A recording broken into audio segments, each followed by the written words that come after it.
రాజ్యాంగ సవరణ బిల్లు వీగిపోవడంతో మహిళా రిజర్వేషన్లకు సరికొత్త మార్గం అన్వేషిస్తూ ఉన్నట్లుగా వార్తలు వస్తూ ఉన్నాయి సార్. పాత పద్ధతిలో కాకుండా ఈసారి ప్రత్యామ్నాయ మార్గాల కోసం చూస్తూ ఉన్నారట. బిల్లులో సవరణలపై కేంద్ర ప్రభుత్వం సమాలోచనలు చేస్తోందనే వార్తలు వస్తూ ఉన్నాయి సార్. న్యాయ నిపుణులు రాజ్యాంగ కోవిధులతో సంప్రదింపులు, ఎవరు కోర్టు ఎక్కకుండా వీగిపోకుండా ఉండేలా రాజ్యాంగబద్ధ లోపాలు సరిదిద్దడంపై దృష్టి పెట్టారని సమాచారం సార్. కొన్ని మార్పులు చేర్పులతో త్వరలో కొత్త బిల్లు ప్రవేశపెట్టే అవకాశాలు అయితే కనిపిస్తూ ఉన్నాయి.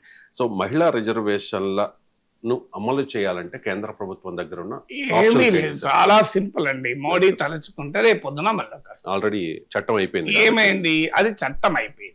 మహిళా రిజర్వేషన్ ఆల్రెడీ వీగిపోలేదు. ఇవి పచ్చి అబద్ధాలు రాస్తున్నారు. ఇది ఫ్యాక్ట్ కాదని చెప్పండి. ఇప్పుడు ఉమెన్ రిజర్వేషన్ లా ఉందా లేదా చెప్పండి. అది కావాలని ప్రజల్ని మభ్య పెడుతున్నారు. వీగిపోయింది మహిళా రిజర్వేషన్ బిల్లు. వీగిపోవడం ఎక్కడదండి? మహిళా రిజర్వేషన్ బిల్లు చట్టమై నోటిఫై కూడా అయిపోయింది. So it is still there. అయితే అందులో ఒక క్లాజ్ ఉంది, ఆర్టికల్ 334A. ఏంటిది అది? ఈ మహిళా రిజర్వేషన్ల అమలును మీకు దేంతో లింక్ చేశారంటే నెక్స్ట్ సెన్సెస్ తర్వాత వచ్చిన డీలిమిటేషన్తో లింక్ చేశారు. ఈ లింక్ చేయడం వల్ల ఏమైంది? 2027లో సెన్సెస్ పూర్తవుతుంది. ఆ తర్వాత డీలిమిటేషన్ ఒక 5-6 ఏళ్ళు పట్టవచ్చు. ఎందుకంటే లాస్ట్ డీలిమిటేషన్ 2002 నుంచి 2008 మధ్య జరిగింది.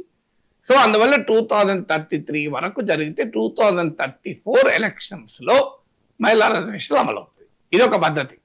సో ఈ పద్ధతి ఉండకూడదు అనుకుంటే సింపుల్గా 106th కాన్స్టిట్యూషన్ అమెండ్మెంట్ ద్వారా మహిళా రిజర్వేషన్ చట్టమైంది.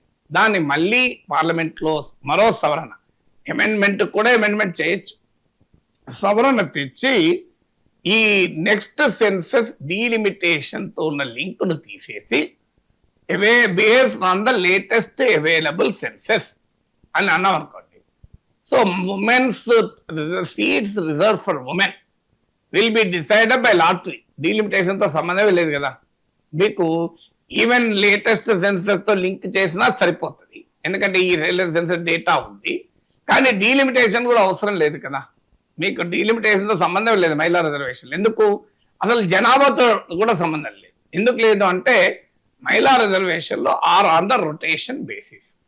సో అందువల్ల మీరు ఇమ్మీడియట్ గా ఆ లింక్ తిరకాసు మోడీ ప్రభుత్వం అనవసరంగా పెట్టిన మహిళా రిజర్వేషన్ బిల్లును 2034 దాకా అమలు కాకుండా కోల్డ్ స్టోరేజ్లో పెట్టిన ఈ తిరకాసు కాస్త తీసేయచ్చు. ఇది ఫస్ట్ థింగ్.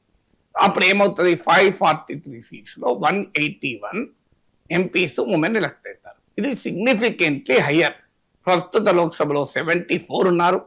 అంతకుముందు లోక్సభలో 78 ఉన్నారు. సో ఏ రకంగా చూసినా 100 మంది పైగా మహిళా ఎంపీలు అవుతారు. సంతోషం కదా. ఇది ఫస్ట్ మెథడ్. సెకండ్ మెథడ్ ఏంటి? ఎస్, అమిత్ షా కేంద్ర హోంమంత్రి ఏమన్నాడు పార్లమెంట్లో? నేను 50% సీట్లు సౌత్ ఇండియాకు, మీకు ప్రతి రాష్ట్రానికి 50% సీట్లు పెంచుతాము. ఈ హామీని నాకు 1 గంట టైం ఇస్తే నేను అఫీషియల్ అమెండ్మెంట్స్తో మళ్ళీ వస్తాను అన్నాడు కదా. గంట కన్నా ఎక్కువ టైం ఇచ్చింది కదా, జరిగింది కదా. నీకు అపోజిషన్ సపోర్ట్ చేస్తుందా చెయ్యదా అనేది దేశం చూస్తుంది కదా. సో సింపుల్ అపోజిషన్ డిమాండే కదా ఇది. కేసీ వేణుగోపాల్ పార్లమెంట్లో అడిగారు కూడా, మీరు బిల్లులో పెట్టండి అని. సో మీరు బిల్లులో పెట్టి మళ్ళీ ఒక అమెండ్మెంట్, ఆ సేమ్ రివైజ్ అమెండ్మెంట్ అంటే 131st కాన్స్టిట్యూషనల్ అమెండ్మెంట్ బిల్లును మార్పులు చేసి మళ్ళీ పార్లమెంట్ ముందు, లోక్సభ ముందు తీసుకురావచ్చు. అప్పుడు మరి అప్పుడు ఏమవుతుంది? దానికి మీకు సెక్షన్ 80 సంబంధిత సెక్షన్, మీకు ఆ సెక్షన్ ఏంటి అంటే పాపులేషన్తో లింక్ చేయడం. పాపులేషన్తో లింక్ చేయడము అనేది ఉన్నంత కాలం రాజ్యాంగంలో ఫ్రీజ్ ఎత్తివేసిన తర్వాత, అంటే అంతకుముందు కూడా పాపులేషన్తో లింక్ అయి ఉంది కానీ ఫ్రీజ్ ఉంది. అంటే 1971 సెన్సెస్ ఆధారంగా ఏ ప్రపోర్షన్ అయితే ఉందో అదో ప్రపోర్షన్ కొనసాగుతుంది అని ఉంది. సో దాంట్లో ఇప్పుడు ఏం చేశారు? ఆ ఫ్రీజ్ తీసేశారు. పాపులేషన్తో లింకును అట్లే రిటైన్ చేశారు. దానివల్ల ప్రాబ్లం వచ్చింది. ఎందుకంటే పాపులేషన్తో లింక్ చేస్తే 50% పెంచరాదు, 50% పెంచితే పాపులేషన్తో లింక్ కాదు. అందుకే నాలాంటి వాళ్ళు వాదించింది ఏంటంటే, అయ్యా మీరు 50% పెంచినా పాపులేషన్తో లింక్ అనేది బిల్లులో ఉంటే కోర్టులో నిలబడుతుందా అని అనుమానం. కాదు మీరు ఇంకో, అప్పుడు జయప్రకాష్ నారాయణ లాంటి వాళ్ళు వీళ్ళందరూ కూడా వాదిస్తున్నారు. ఏ సంతోషం, దానికి కూడా ఒక మెథడ్ ఉంది. మీరు ఎలా అయితే గతంలో కూడా పాపులేషన్ తో లింక్ అయినా ఫ్రీజ్ ఉండే, ఇప్పుడు కూడా క్లియర్ గా రాయండి, పాపులేషన్ తో లింక్ ఉండాలి. కానీ మీకు పాపులేషన్ తో లింక్ అంటే ఏంటి? ఒక ఎంపీ ఇంకో ఎంపీ ఒకే స్థాయిలో as far as practical equal number of voters represent చేయాలి. ఇది పాపులేషన్ తో లింక్ అంటే.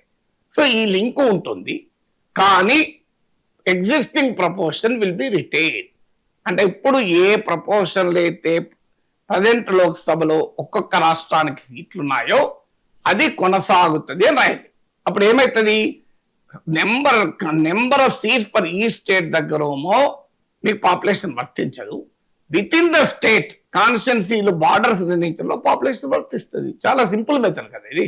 2009 లో జరిగింది అదే కదా. మీరు 2001 లో 25 years ఫ్రీజ్ ఉన్నా కూడా 2009 లో డిలిమిటేషన్ ఎట్లయింది?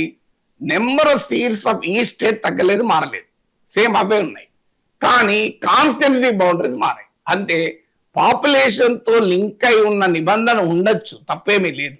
కానీ అది మీరు అక్కడ మళ్ళీ ఇంకో క్లాస్ చేర్చకపోతే, అంటే existing proportion of the seats will be maintain till parliament by law decides otherwise అని ఒక సెంటెన్స్ చేర్చాలి. ఇప్పుడు ఆల్రెడీ ఉంది కదా, ఫ్రీజ్ ఫర్ 25 years అని ఉంది కదా. సేమ్ అలా ఫ్రీజ్ తీసేసి ద ప్రపోర్షన్ ఆఫ్ సీట్స్ ఈ state will have in parliament, అంటే పార్లమెంట్ లో ప్రతి రాష్ట్రానికి ఉండే సీట్ల వాటాలో మళ్ళీ పార్లమెంట్ చట్టం చేసేంత వరకు మార్పు ఉండదు అని ఒక క్లాస్ పెట్టారనుకోండి, ఏమీ కాదు. పాపులేషన్ లింక్ చేసినా ఏం కాదు. అప్పుడు మీనింగ్ ఏమొస్తుందంటే రాష్ట్రాలకు ఎన్నెన్ని సీట్లు కేటాయించాలనుకోవడమో పాపులేషన్ సంబంధం లేదు. కానీ విత్ ఇన్ ద స్టేట్ ఇప్పుడు తెలంగాణలో 26 సీట్లు వస్తాయి, ఆంధ్రలో 38 సీట్లు వస్తాయి. ఆ సీటు విజయవాడ ఉండాలా, విజయనగరం ఉండాలా, పార్వతీపురం ఉండాలా, నర్సరాపేట ఉండాలా అనేది పాపులేషన్ ఆధారంగా డిసైడ్ అవుతుంది. సో దీనికి ప్రాబ్లం ఏంటి? 2 పనులు చేయొచ్చు కదా. ఇది వేయకుండా నేను 50% ఇంట్రొడ్యూస్ చేయను, ఓరలో చెప్తా, పోనీ చేస్తా, కానీ పాపులేషన్ లింక్ ఎలాంటి మార్పు లేకుండా ఉంచుతా అంటే దట్స్ నాట్ లీగల్లీ అంటెనబుల్. నేను ఏదో నా సొంత అభిప్రాయమే చెప్పడం కాదు, చాలా మంది నాయకులు మాట్లాడుతున్నారు దీనిపైన. ప్రాక్టికల్ ఇది దీంట్లో నేను చెప్పిన దాంట్లో ఏం తప్పు ఉందో బీజేపీని చెప్పమనండి, చంద్రబాబు నాయుడు చెప్పమనండి. నేను అన్న దాంట్లో ఏమైనా తప్పు ఉందా? నేను రాజ్యాంగ నిపుణుడు కాకపోవచ్చు, కానీ రాజకీయ అవగాహన ఉన్నవాడిని. ఇప్పుడు ఆర్టికల్ 3 పైన చాలా చర్చ జరిగినప్పుడు ఇలాగే కహానీలు చెప్పారు. ఆర్టికల్ 3 ప్రకారం బిల్ వస్తే అసెంబ్లీలో ఓడిస్తామన్నారు. రాష్ట్ర ముఖ్యమంత్రి కిరణ్ కుమార్ రెడ్డి అన్నాడు ఈ మాట. సీమాంధ్ర ఎంపీలందరూ అన్నారు. డాక్టర్ జయప్రకాష్ నారాయణ తెలుగు ప్రజల భవిష్యత్తు తెలుగు గడ్డ పైన తేలాలి అన్నాడు. నేను ఆ రోజు కూడా చెప్పాను, ఇవన్నీ పొలిటికల్ స్టేట్మెంట్స్. కాన్స్టిట్యూషనల్ పొజిషన్ ఏంటి? ఆర్టికల్ 3 ప్రకారం ఒక రాష్ట్రాన్ని విభజించడం అనేది it is a sole domain of parliament. Parliament కు మాత్రమే అధికారం ఉంది. అసెంబ్లీకి ఆ బిల్లు వస్తుంది. Referring to the assembly is mandatory but not the advice of the assembly అని నేను ఆర్టికల్ 3కి ఉన్న వివరణ చెప్పాను. ఒక 10-12 సుప్రీంకోర్టు జడ్జిమెంట్ కోట్ చేసి చెప్పాను. ఆర్టికల్ 3 ప్రకారము రాష్ట్ర విభజన బిల్లు అసెంబ్లీ ఒపీనియన్ కు రావాలి, అది కంపల్సరీ. కానీ ఆ ఒపీనియన్ ఫాలో కావచ్చు కాకపోవచ్చు, అది పార్లమెంట్ ఇష్టము. It is advice is not mandatory, taking advice is mandatory. అంతే. మీకు అది చాలా క్లియర్ గా నేను ఆర్టికల్ 3 పైన వివరణ ఇచ్చి parliament, state legislature and bifurcation అని ఎకనామిక్ అండ్ పొలిటికల్ వీక్లీలో 4-5 పేజీల ఆర్టికల్ రాశారు. 10 సుప్రీంకోర్టు జడ్జిమెంట్లు. అందువల్ల ఏది కొంతమంది వీడియోలు పెడుతున్నారు, నాగేశ్వరం రాజ్యాంగం తెలుసా మాట్లాడుతున్నాడు అని. రాజ్యాంగం తెలవడానికి రాజ్యాంగవేత్త కాకపోవచ్చు నేను, బట్ నాకు కొంత అవగాహన ఉంది. నేను రాజనైతిక శాస్త్రంలో డాక్టరేట్ను ఏమీ తెలవకుండా మాట్లాడతలేను. సో నేను పొలిటికల్ సైన్స్ లో పిహెచ్డి నేను. సో అందువల్ల మీకు అనుభవం, నాకున్న పరిమితమైన జ్ఞానంతో చెప్తున్నాను. నా తప్పుంటే మీరు చెప్పండి. ఇప్పుడు నేను ఒక విషయం చెప్పినప్పుడు నాది ఎలా తప్పో చెప్పకుండా ఈయనకేం తెలుస్తుంది, ఈయన రాజ్యాంగ నిపుణుడా? అదైతే ఆ లాజిక్ అండి. నేను చెప్పిందో నేను ఓపెన్ చెప్తున్నా, నా తెలిసి చెప్తున్నా, మీరు చెప్పండి తప్పేలాగా. నేను ఇంత క్లియర్ గా 2 ఆప్షన్ చెప్పాను. మీరు సీట్లు పెంచకపోతే ఏంటి ఆప్షన్ చెప్పాను, సీట్లు పెంచితే ఏం ఆప్షన్ చెప్పాను. 2 ఆప్షన్ల ద్వారా ఉమెన్ రిజర్వేషన్ బిల్ అమలు చేయవచ్చు అని అంటున్నాను. తప్పేంటో చెప్పండి, ఎలా తప్పో చెప్పండి. ఇది తప్పు, పాయింట్ టు పాయింట్. నేనేం మాట్లాడిన దాంట్లో తప్పేంటో చెప్పలేక ఈయనకేం తెలియదు అంటే ఎట్లా? నాకు తెలుసో తెలియదో కోట్లాది మంది తెలుగు ప్రజలు తెలియదా? నాకు తెలుసో తెలియదు. నేను అందుకే ఎగ్జాంపుల్ ఆర్టికల్ 3 పైన ఇలాగే కహానీలు చెప్పారు. కిరణ్ కుమార్ రెడ్డి ముఖ్యమంత్రి, మేము ఓడిస్తాం, నగరపాల రాజగోపాల్ మా దగ్గర బ్రహ్మాస్త్రం ఉన్నది, సీమాంధ్ర నాయకులు అందరూ ఇదే చెప్పారు. అయ్యా అది రాజ్యాంగం ప్రకారం కాదయ్యా, మీకు బోలెడ్ జడ్జిమెంట్లు ఉన్నాయంటే ఎవ్వరని విన్నరా? ఎవ్వరిలే. ఎందుకు లేదు? పొలిటికల్ డిస్టేట్. అన్న జేపీ గారు కూడా అన్నారు, తెలుగు ప్రజల భవిష్యత్తు తెలుగు గడ్డ పైన తెలుస్తుంది. తెలియదయ్యా, అది రాజ్యాంగం ప్రకారం కాదు. రాజ్యాంగం ప్రకారం తెలుగు గడ్డ పైన తేలదు, పార్లమెంట్ లో తెలుస్తుంది. ఢిల్లీ గడ్డ పైన తెలుస్తాను. మరి ఏది నిజమైంది చెప్పండి? ఇప్పుడు రేపు ఏమైతే నాకు తెలియదు. జేపీ గారికి ఉన్న నాలెడ్జ్ ముందు నేను 1% ఐ డూ అగ్రీ. ఆయన మహామేధావి, ఆయన మేధో సంపత్తి పట్ల నాకు సంపూర్ణ గౌరవం ఉంది. కానీ రియాలిటీ చెప్తున్నా కదా, రేపు ఆయనది నిజం కావచ్చు, కాదని అంటలేదు కదా. నాకున్న మిడిమిడి జ్ఞానంతో చెప్తున్నా. జేపీ గారిది నిజమవుతుందేమో, కానీ సంతోషమే కదా. 50% వచ్చి మహిళా రిజర్వేషన్ అమలైతే అందరికీ ముందు సంతోషపడటం నాకే అభ్యంతరం. కానీ నేను ఆర్టికల్ 3 అప్పుడు జేపీ గారు అన్నదే చెప్తున్నా. కావాలంటే బయట కూడా దొరుకుతాయి. తెలుగు ప్రజల భవిష్యత్తు తెలుగు గడ్డ పైనే తేలాలి అన్నాడు. తేలదు. రాజ్యాంగం ప్రకారం తెలుగు ప్రజల భవిష్యత్తు కూడా పార్లమెంట్ లోనే తేలుతుంది. This is the constitution. ఎవరైనా చేయలేం. రాజ్యాంగంలో అట్లుంది. అంబేద్కర్ విడిపోయిన కాన్స్టిట్యూంట్ అసెంబ్లీలో చెప్పాడు, ఒక రాష్ట్రం విడిపోయే అధికారం పార్లమెంటుకు లేకపోతే చిన్న రాష్ట్రాల ఏర్పాటు సాధ్యం కాదు అన్నాడు అంబేద్కర్. ఇదంతా చెప్పాడు. మరి ఏది ప్రూవ్ అయింది? నేను చెప్పింది ఏమైనా కాలేదా? పోనీ ఆర్టికల్ 3 బిల్లును ఓడించారా? బ్రహ్మాస్త్రం లగడపాటు ప్రయోగించాడా? అసెంబ్లీలో ఓడించారా? ఏం జరిగింది? జేపీ గారు అన్నట్లు తెలుగు గడ్డ పైన తేలిందా తెలుగు ప్రజల భవిష్యత్? పార్లమెంట్ లో తలుపులు మూసే తెలిసింది మీరే చెప్తారు కదా. మరి ఎక్కడ జరిగింది?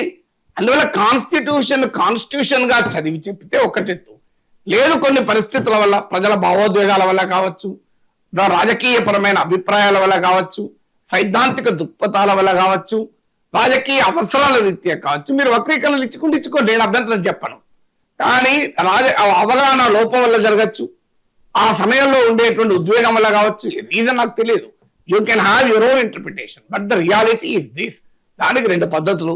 ఒకటి, 106 కాన్స్టిట్యూషన్ అమెండ్మెంట్ లో పెట్టిన అనవసరపు తిరకాసు, నెక్స్ట్ డీలిమిటేషన్ అనే తిరకాసు తీసేస్తే రేపొద్దున అమలైంది. 543లో 181 ఉమెన్ ఎంపీస్ వస్తారు.